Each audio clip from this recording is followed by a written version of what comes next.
dumulog sa korte ang kontraktor na si Edwin Guardiola para patahimikin ang Bilyonaryo.com.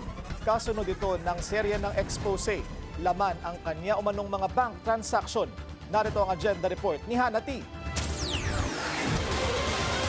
Tinatangkang ipatigil ng kampo ni Representative Edwin Guardiola ang patuloy na pag-uulat ng Bilyonaryo.com.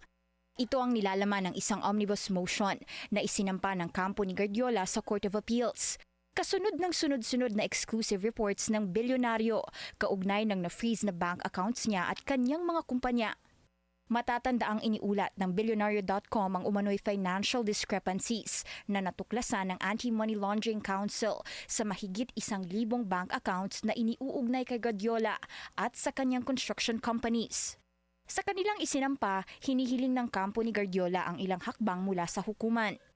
Gusto nilang maglabas ang korte ng gag order laban sa Bilyonaryo.com.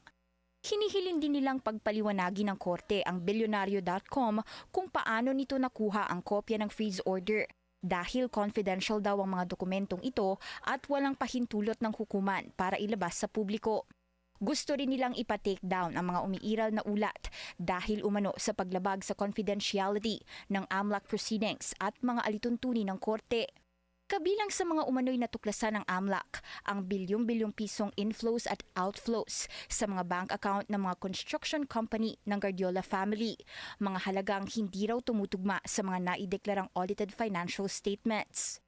Ang omnibus motion ng kampo ni Guardiola ay kasalukuyang nasa Court of Appeals at sa kabila ng isinampang motion, naninindigan ng Bilyonaryo News Channel at ang sister platform nitong Bilyonaryo.com sa katotohanan at public interest ng mga inilabas na ulat na batay sa mga dokumento ng source at sa karapatan ng publiko na malaman ng mga usaping may malawak na epekto sa bayan.